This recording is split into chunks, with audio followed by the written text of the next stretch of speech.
بن جديده 14 بيوت في 16 ماتش. الرقم ديال بوساتي في خطر، ونتمنى يا ربي انه بن جديده يتمكن انه يباطي الركور. والله صراحه بغيت انه يجي شي لاعب يباطي داك الركور. لان شوف حنا واحد الركور اللي سامعين عليه شحال، وهذه سي لوكازيون جامي عند بن جديده، ونتمنى.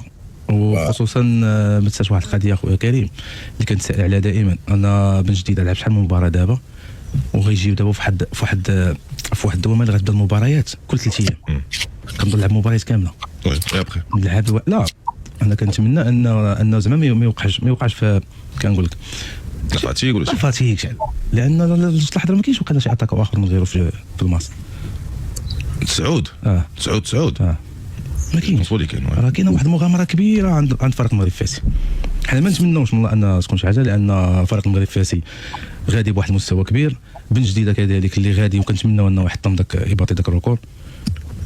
حيت جديده ماركاو الماس بلوتو ماركاو 24 بيت، 14 ماركا بن جديده، 10 قسموا الباقي ديال اللعابه.